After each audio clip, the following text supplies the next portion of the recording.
Capítulo 7. Fracassar é seguir em frente. Estou falando sério quando digo que tive sorte. Terminei a faculdade em 2007, logo antes do colapso financeiro e da recessão, e tentei ingressar no pior mercado de trabalho dos últimos 80 anos até o momento. Mais ou menos na mesma época, descobri que a garota que sublocava um quarto no meu apartamento não pagava o aluguel havia 3 meses. Quando confrontada, ela caiu no choro e sumiu do mapa, deixando a dívida para mim e o outro colega que morava conosco. Adeus economias. Passei 6 meses dormindo no sofá de um amigo, fazendo bicos e tentando acumular o mínimo de dívidas possível, enquanto corria atrás de um trabalho de verdade. Digo que tive sorte porque já entrei no mundo adulto como fracassado.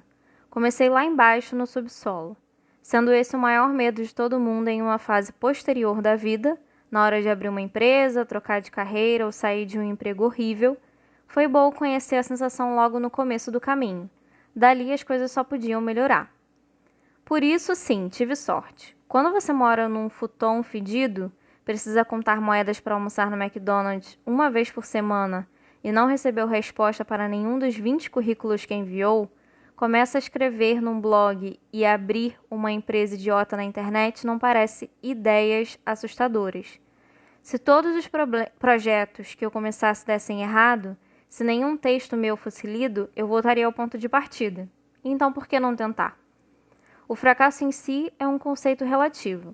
Se meu parâmetro para definição de sucesso fosse me tornar um revolucionário anarco-comunista, minha incapacidade absoluta de ganhar dinheiro nos anos de 2007 e 2008 teria significado sucesso total. Mas se, como as pessoas normais, meu parâmetro fosse apenas um primeiro emprego decente para pagar algumas contas depois de formado, eu fui um fracasso. Sou de família rica, dinheiro nunca foi problema. Pelo contrário, fui criado numa família rica em que o dinheiro era mais necessário para evitar problemas. E isso também foi uma sorte, porque logo cedo aprendi que ganhar dinheiro, só por ganhar, era um péssimo parâmetro a seguir. Era possível ganhar muito dinheiro e ser infeliz, assim como era possível não ter um tostão furado e ser muito feliz. Então, por que me basear no dinheiro para medir meu valor? Descobri que meu valor era outro, era liberdade e autonomia. A ideia de ser um empreendedor sempre me atraiu, porque eu odiava que me dessem ordens e preferia fazer as coisas do meu jeito. E a ideia de uma publicação online me atraía porque eu podia trabalhar de qualquer lugar, no horário que quisesse. Então me fiz uma pergunta simples: prefiro ganhar bem no emprego que odeio ou tentar a sorte na internet, mesmo que eu fique sem grana por um tempo? A resposta foi clara e imediata: opção B. Em seguida, me fiz outra pergunta: se eu tentar isso e não der certo e tiver que voltar a procurar um emprego formal daqui a alguns anos, terei perdido alguma coisa? A resposta foi não. Em vez de um jovem desempregado sem experiência aos 22 anos, eu seria um jovem desempregado sem experiência aos 25. Dava no mesmo. Com esse valor, minha ideia de fracasso deixou de se vincular à falta de dinheiro, ao fato de dormir no sofá de amigos e parentes, o que continuei fazendo por mais 2 anos, e ao meu currículo vazio, tornando-se simplesmente não correr atrás dos meus projetos. O paradoxo do fracasso barra sucesso. Já velho, Pablo Picasso estava num café na Espanha, desenhando num guardanapo usado. Estava distraído, rabiscando qualquer coisa que chamava sua atenção no momento. Mais ou menos como garotos desenham pintos nas cabines dos banheiros. Só que, sendo Picasso, seus pintos de banheiro estavam mais para maravilhas cubistas barra impressionistas em papéis manchados de café. Enfim, a uma mesa perto dele, uma mulher sentada observava admirada. Depois de um tempo, Picasso terminou de tomar o café e amassou o guardanapo para jogar fora ao sair. A mulher o deteve. Espere, posso ficar com aquele guardanapo em que você estava desenhando? Eu pago. Claro, respondeu Picasso. 20 mil dólares.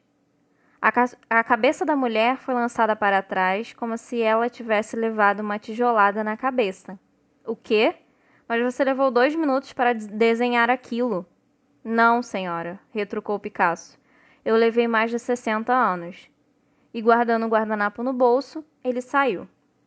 Aprimorar-se em uma tarefa é um processo que passa por milhares de pequenos fracassos, e a magnitude do seu êxito nisso vai se basear em quantas vezes você não conseguiu fazer determinada coisa. Se alguém é melhor do que você em algo, é provável que tenha cometido mais erros. Se alguém não é tão bom quanto você, é provável que não tenha enfrentado todas as suas dolorosas experiências de aprendizagem. Considere uma criança pequena aprendendo a andar. Sabemos que ela vai cair e se machucar centenas de vezes, mas em nenhum momento ela para e pensa: bem, acho que andar não é a minha, não tenho talento para isso. A aversão a fracassos e erros é adquirida posteriormente na vida. Tenho certeza de que grande parte disso vem do nosso sistema educacional, cujas avaliações são baseadas rigorosamente no desempenho e castigam os que não se saem bem. Outra grande parte desse problema são pais dominadores ou excessivamente críticos. Esse tipo de criação impede que os filhos errem por conta própria o suficiente e os pune por tentar algo diferente ou espontâneo, não pré-determinado. Somemos a isso os meios de comunicação de massa, apresentando casos e mais casos de gente bem-sucedida, sem mostrar as milhares de horas de prática maçante e tédio necessários para que chegassem a esse patamar. Em algum momento, acabamos com medo de falhar, instintivamente evitando inovar ou só fazer aquilo em que somos muito bons. Isso é limitador e sufocante. Só podemos atingir a excelência em algo se estivermos dispostos a falhar. Se você se recusa a correr o risco, não está disposto a ser bem-sucedido. Grande parte do medo do fracasso surge por conta de valores pessoais muito ruins. Por exemplo, se eu avaliar a mim mesmo pelo parâmetro ser amado por todo mundo, a ansiedade é certa, uma vez que dependerei 100% dos outros. Não estarei no controle, assim meu valor estará à mercê do julgamento de terceiros. Se em contrapartida eu decidir adotar o parâmetro ter uma vida social melhor, posso satisfazer o ideal de manter boas relações, independentemente da reação dos outros. Meu valor próprio vai depender do meu comportamento e minha felicidade. Valores escrotos, como expliquei no capítulo 4, são aqueles que envolvem objetivos externos, fora do nosso controle. Buscá-los provoca alto grau de ansiedade, e mesmo que consigamos alcançá-los, ficamos vazios e inertes. Não há mais problemas a resolver.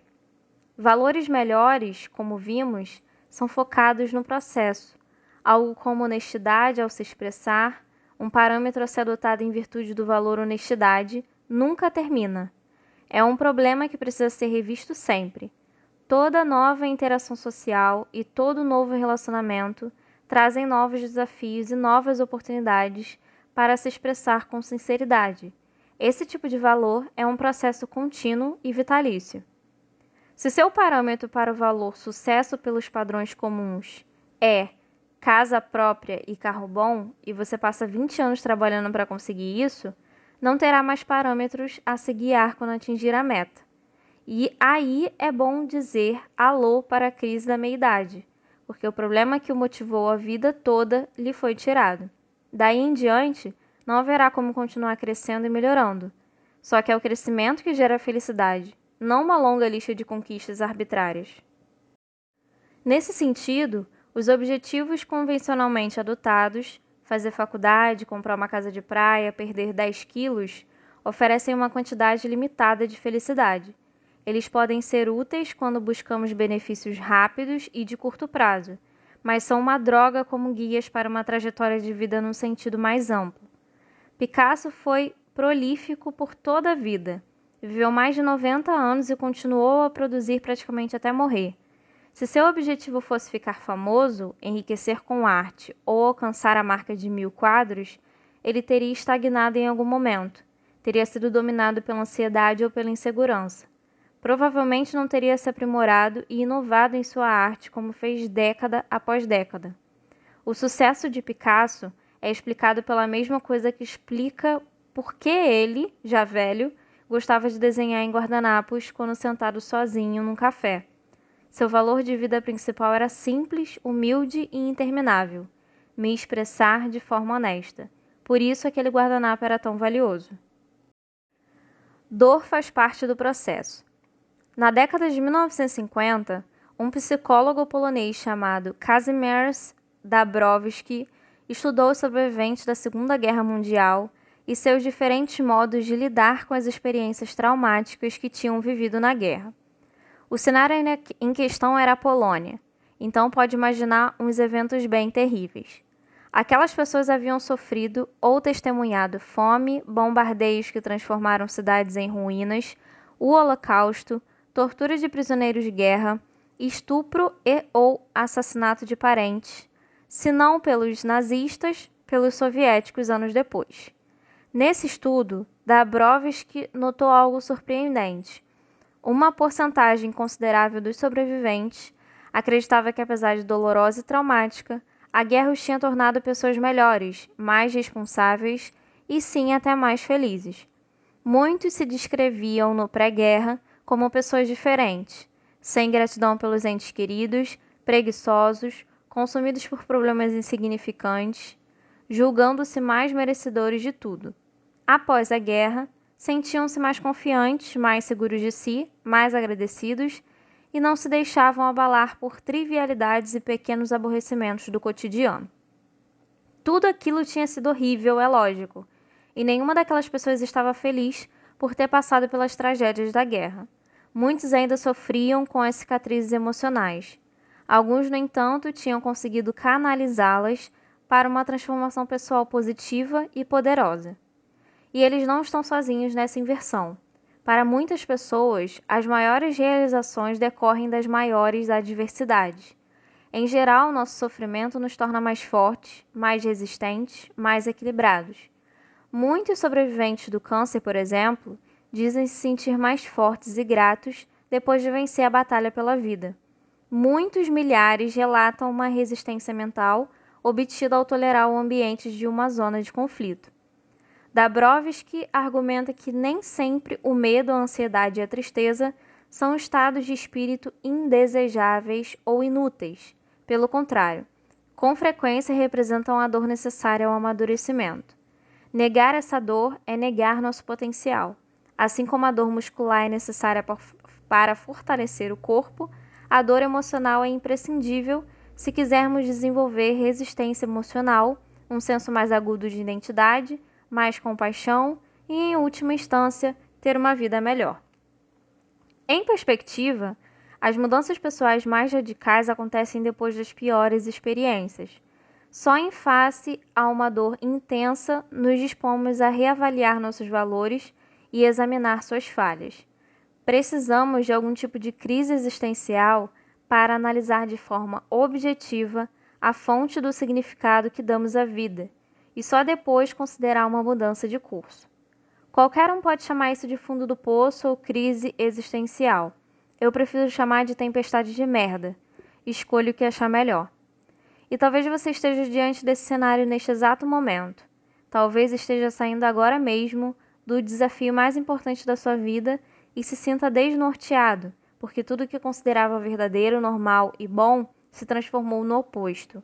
Isso é bom, é o ponto de partida. Repetindo, a dor faz parte do processo, é importante senti-la. Porque se você só corre atrás de euforias o tempo todo para encobrir a dor, deleita-se em arrogância e em pensamentos positivos delirantes, continua abusando de substâncias químicas ou exagerando a frequência de determinadas atividades, nunca terá motivação para mudar. Quando eu era jovem, sempre que minha família comprava um videocassete ou aparelho de som novo, eu apertava todos os botões e tirava e recolocava todos os fios e cabos só para ver o que cada parte fazia. Com o tempo aprendi como o sistema todo funcionava. E como eu sabia toda a mecânica, normalmente era o único da casa de fato usar os aparelhos. Como aconteceu com muitos millennials, meus pais achavam que eu era uma espécie de prodígio. O fato de eu conseguir programar o videocassete sem olhar o manual de instruções me tornava a reencarnação de Nikola Tesla. É fácil olhar para a geração dos meus pais e rir da tecnofobia que os acomete. Hoje, quanto mais avanço na vida adulta, melhor percebo que cada um age de forma semelhante em algumas áreas da vida. Sentamos, olhamos, balançamos a cabeça e dizemos: mas como? Quando a verdade é muito simples. O tempo todo eu recebo e-mails com perguntas nesse estilo. Por muitos anos, eu não soube o que responder. Teve o caso da garota cujos pais imigrantes economizaram a vida inteira para que ela pudesse estudar medicina. Já na faculdade, ela odiou, descobriu que não queria ser médica e o que mais queria era ir embora dali. Mas ela se sentia presa, tanto que enviou um e-mail para um desconhecido na internet, no caso eu, com uma pergunta boba e óbvia: como faço para largar a faculdade de medicina? Teve também um cara apaixonado por sua orientadora na faculdade. Ele sofria a cada suspiro, a cada risada, a cada sorriso dela, a cada brecha na conversa que lhes permitisse sair de assuntos acadêmicos e contar casos descontraídos. Ele me enviou por e-mail um arquivo de 28 páginas contando toda essa novela e concluía com a pergunta: como eu a chamo para sair? E ainda a mãe solteira, cujos filhos terminaram a faculdade e agora ficam o dia todo em casa coçando o saco, comendo a comida dela, gastando o dinheiro dela, sem respeitar o espaço nem o desejo de privacidade dela. Essa mulher quer que eles toquem a vida. Ela quer seguir com a própria vida, mas morre de medo de afastar os filhos. Por isso me pergunta por e-mail: como eu peço que eles saiam de casa? São perguntas videocassete. Para quem está de fora, a resposta é simples: respira fundo e se joga.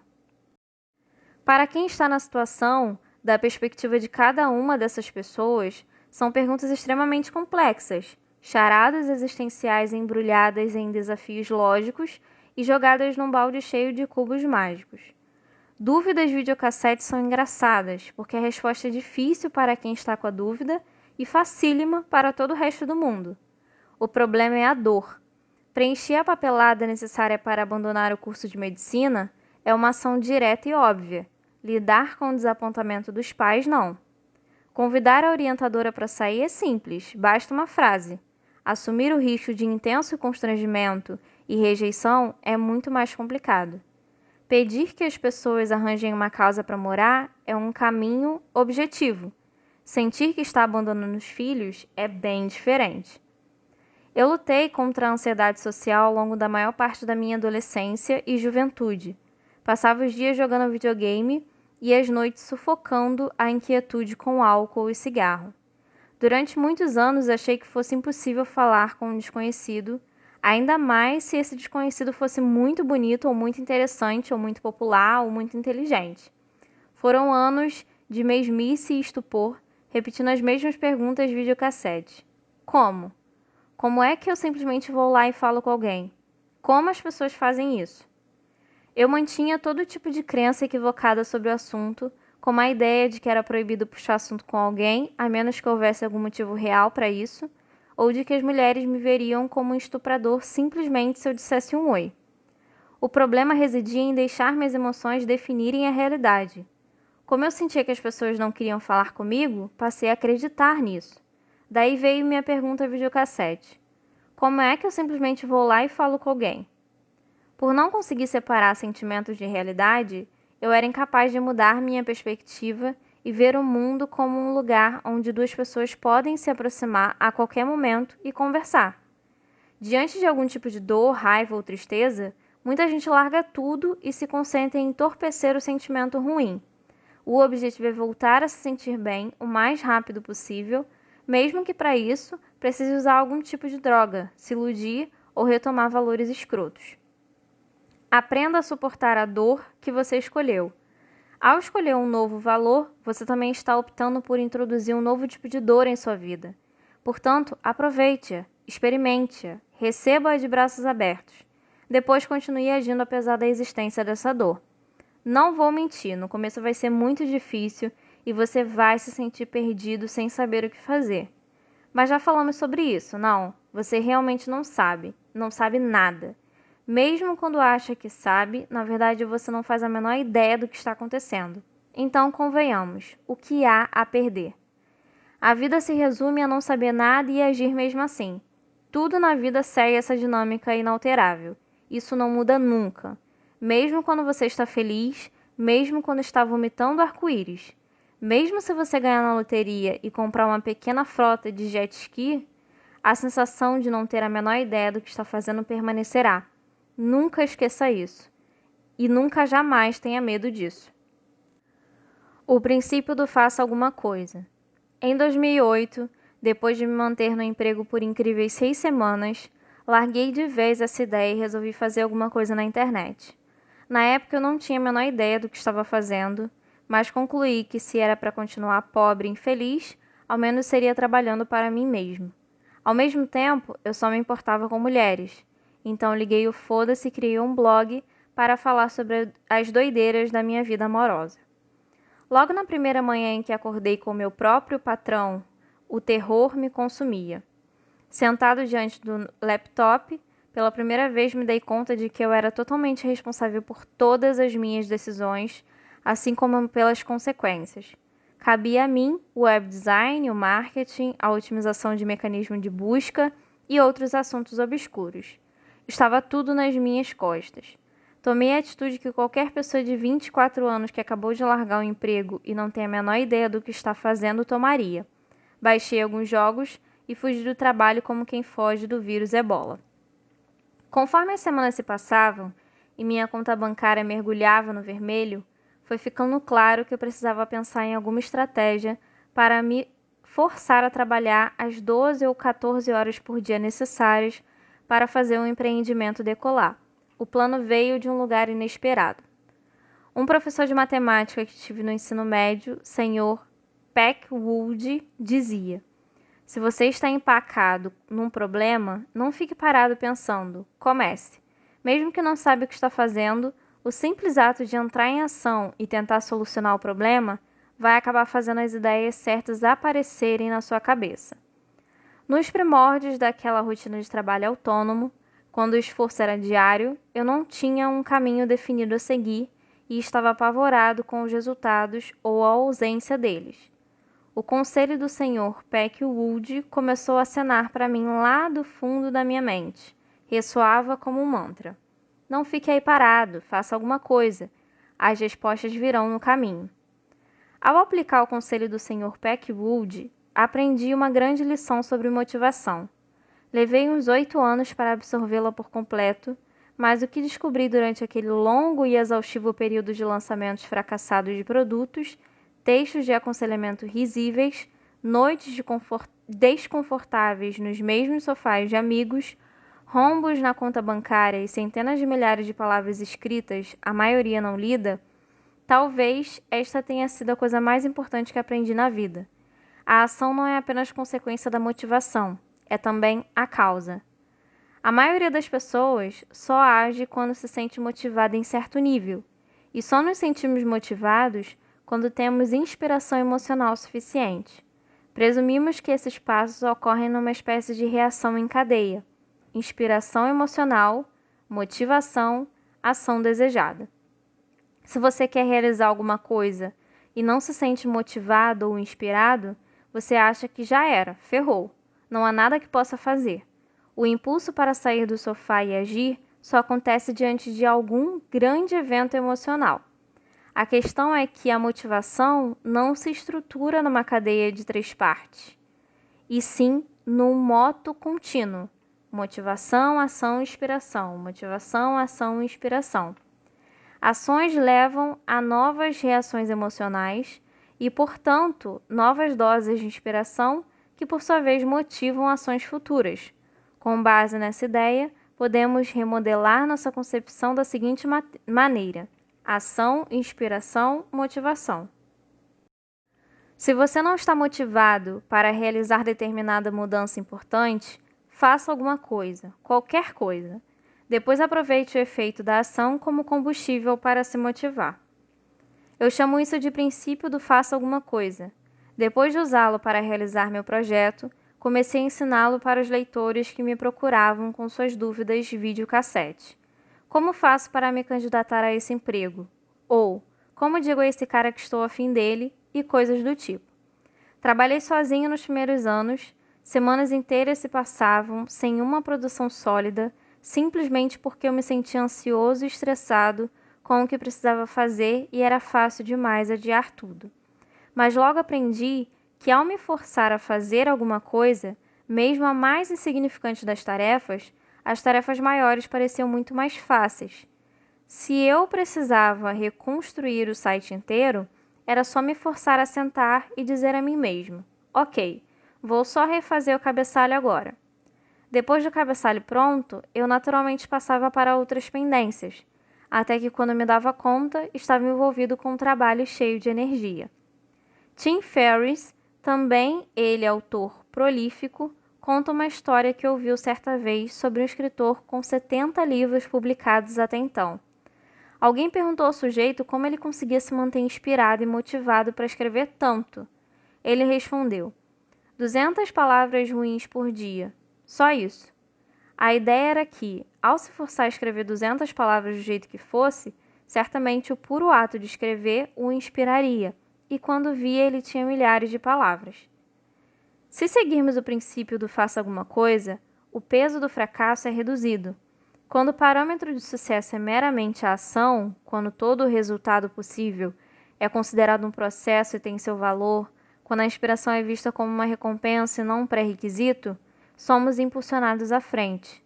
Nos sentimos livres para fracassar e até mesmo o fracasso nos movimenta. O princípio do faça alguma coisa não apenas ajuda a superar a procrastinação, como contribui para a incorporação de novos valores. Se está no meio de uma tempestade existencial e nada faz sentido, se todos os seus mecanismos de autoavaliação o deixaram na mão e você não sabe o que esperar, se sabe que tem feito mal a si mesmo perseguindo sonhos falsos ou que sua autoavaliação poderia alcançar um parâmetro melhor que você desconhece, a resposta é a mesma: faça alguma coisa. Pode ser a menor ação viável no momento, pode ser qualquer coisa. Você reconhece que foi um escroto arrogante em todos os seus relacionamentos e quer desenvolver mais compaixão? Faça alguma coisa. Comece com algo simples, como ouvir o problema de alguém e doar um pouco do seu tempo para ajudar essa pessoa. Uma vez basta. Ou comprometa-se a reconhecer em si mesmo a raiz dos seus problemas na próxima vez em que ficar chateado. Apenas experimente a ideia e veja como se sente. Geralmente isso basta como empurrãozinho para a bola de neve começar a rolar, como inspiração para se motivar a seguir em frente. Qualquer pessoa, inclusive você, pode ser sua própria fonte de inspiração e motivação. Agir está sempre ao alcance.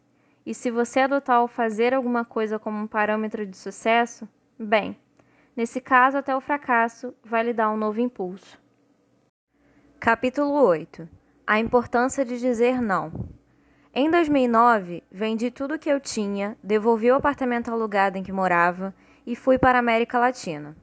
Àquela altura, meu humilde blog de conselhos amorosos vinha recebendo uma quantidade razoável de visitas e eu ganhava um dinheirinho modesto vendendo livros digitais e cursos online. Meu plano era passar alguns anos morando no exterior, tendo contato com novas culturas e aproveitando o baixo custo de vida em países da Ásia e da América Latina para investir e impulsionar meu negócio. Era o sonho do nômade digital. E sendo um aventureiro de 25 anos, exatamente o que eu queria da vida.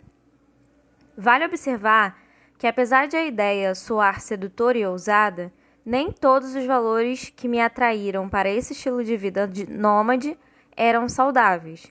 Alguns eram admiráveis: sede de ver o mundo, curiosidade por povos e culturas diferentes, espírito aventureiro à moda antiga, mas também existia um pouco de vergonha sobre tudo aquilo.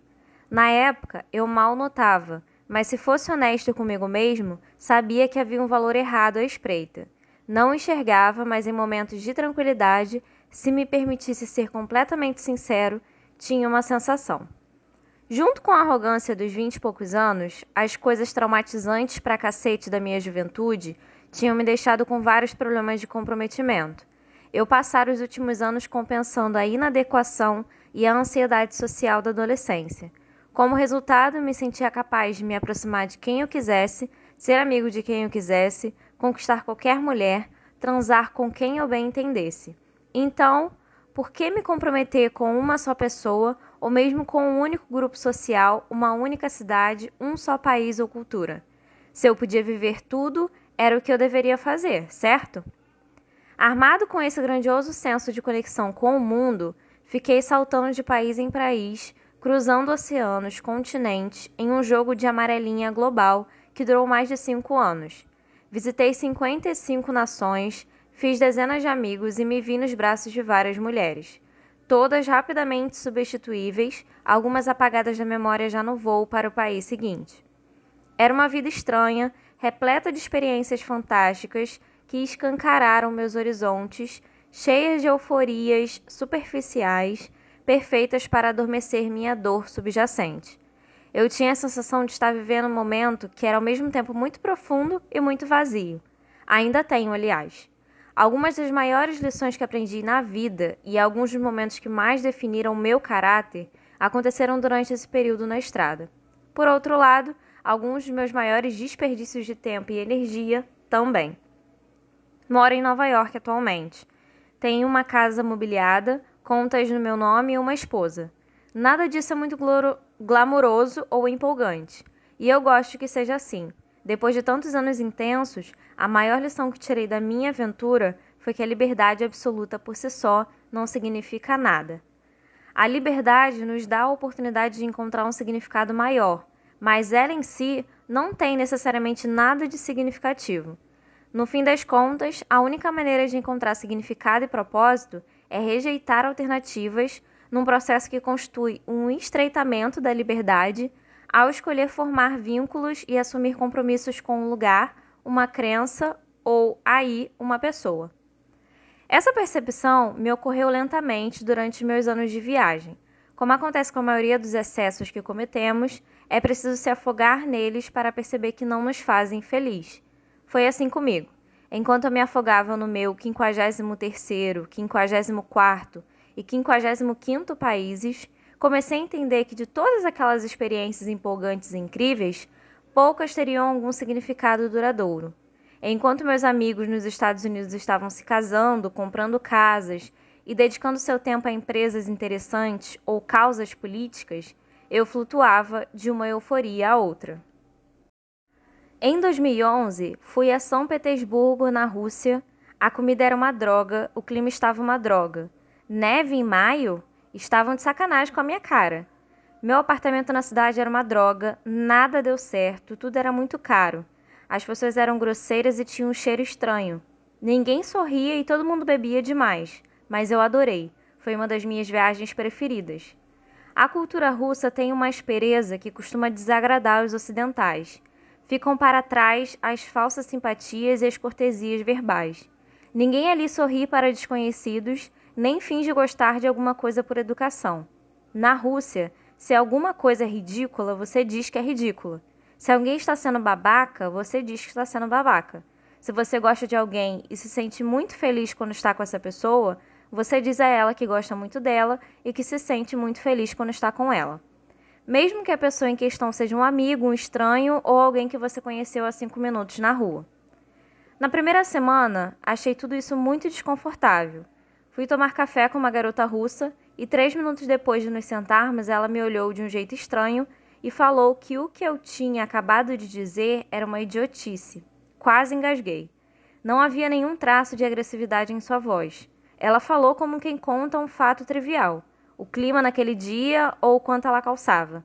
Mas mesmo assim fiquei chocada. Afinal de contas, no Ocidente, esse tipo de franqueza é considerado altamente ofensivo, sobretudo vindo de alguém que você acabou de conhecer. Mas todos agiam assim. Todo mundo parecia grosseiro o tempo todo, e como resultado, minha mente ocidental, mimada, se sentia atacada por todos os lados. Inseguranças resistentes começaram a vir à tona em situações em que não aparecia havia anos. Fui me acostumando à franqueza com o passar das semanas, bem como ao sol da meia-noite e à vodka que descia como água gelada. Depois comecei a apreciá-la pelo que realmente era, expressão pura, honestidade no sentido mais verdadeiro da palavra, comunicação sem cláusulas de condições, sem parcialidade velada, sem segundas intenções, sem desespero por agradar. Após anos de viagem, foi ali, no lugar menos americano de todos, que conheci uma liberdade nova. Poder dizer o que eu pensava e sentia, sem medo da repercussão. Aceitar a rejeição era uma estranha forma de libertação. E por ter desejado a expressão direta durante a maior parte da vida, primeiro por causa de um ambiente familiar cheio de repressão emocional, e depois pela falsa segurança que passei a demonstrar de um modo construído meticulosamente. Eu me embriaguei naquilo como se fosse a melhor vodka já produzida. O mês que passei em São Petersburgo passou voando e no final eu não queria ir embora. Viajar é uma ferramenta fantástica de desenvolvimento pessoal, porque nos afasta dos valores da nossa cultura e demonstra que outra sociedade pode viver com valores diferentes e ainda funcionar sem se odiar. Essa exposição a valores e parâmetros diferentes nos faz reexaminar o que parece óbvio e considerar que nossa forma de viver pode não ser necessariamente a melhor. Nesse caso, a Rússia me fez reexaminar a falsa comunicação calcada em simpatia, tão comum na cultura ocidental, e me perguntar se isso nos deixa mais inseguros nas nossas relações e menos aptos à intimidade. Eu me lembro de ter discutido essa dinâmica com meu professor de russo um dia, e ele me contou uma teoria interessante. Vivendo sob o regime comunista por tantas gerações, com poucas oportunidades econômicas e imersa numa atmosfera de medo, a sociedade russa descobriu que a moeda mais valiosa é a confiança. E para criar confiança é preciso sinceridade, isto é, se as coisas estão uma merda, você diz isso abertamente sem se desculpar. Essas desagradáveis demonstrações de honestidade eram recompensadas pelo simples fato de serem necessárias para a sobrevivência. As pessoas precisavam saber em quem podiam ou não confiar e precisavam saber rápido. Enquanto isso, no Ocidente livre, continuou meu professor de russo, havia uma abundância de oportunidades econômicas, tantas que se tornou muito mais valioso se comportar da maneira X, mesmo que fosse falsa, do que ser de fato da maneira X. A confiança perdeu o valor, as aparências e o carisma se tornaram formas de expressão mais vantajosas. Conhecer muita gente de forma superficial valia mais a pena do que conhecer pouca gente com intimidade. É por isso que nas culturas ocidentais passamos a seguir a norma de sorrir e dizer coisas educadas, mesmo quando não estamos com vontade, além de contar mentirinhas bobas e fingir concordar mesmo quando discordamos. É por isso que as pessoas aprendem a fingir que são amigas de gente de quem não gostam, a comprar produtos que não desejam. O sistema econômico promove essa farsa. A desvantagem é que no Ocidente, você nunca sabe se pode confiar na pessoa com quem está falando, e isso acontece até entre amigos íntimos ou parentes. No Ocidente, a expressão para ser agradável é tão forte que muitas vezes reconfiguramos nossa personalidade inteira para se adequar melhor ao interlocutor.